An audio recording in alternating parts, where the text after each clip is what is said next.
Hongben vit dans le district de Panshan depuis sa naissance. Il nous explique que l'un des plus grands changements pour sa famille a été l'introduction du gaz naturel.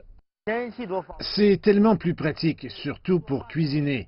Vous l'allumez juste quand vous voulez. Avant, nous devions utiliser beaucoup de bois pour faire du feu. L'arrivée du gaz naturel a également amélioré la qualité de l'air. Depuis que le gaz naturel est disponible dans les foyers du district, Rong dit que les feux de paille et les fumées épaisses ont disparu.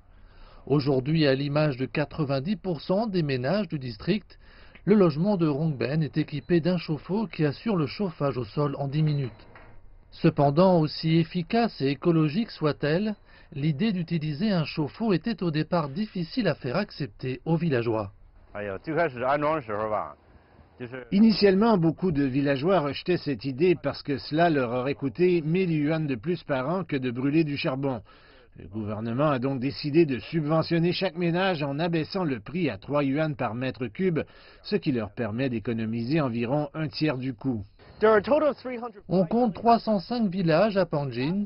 L'année dernière, le gouvernement de la ville a décidé de développer ce nouveau programme qui combine agriculture et tourisme, en transformant ces petits villages en destinations touristiques. Cela a également permis d'augmenter le revenu des villageois. De nombreux ménages complètent maintenant leurs revenus en transformant leur logement en maison d'hôtes ouvertes aux touristes qui veulent vivre une expérience villageoise authentique.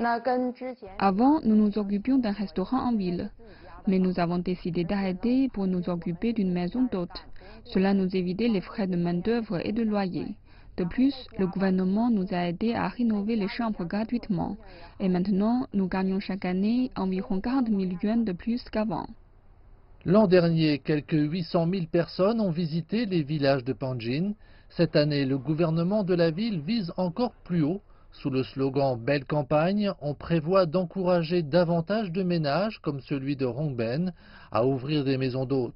Ainsi, le tourisme dans les villages pourrait devenir un moteur de croissance supplémentaire pour cette économie rurale.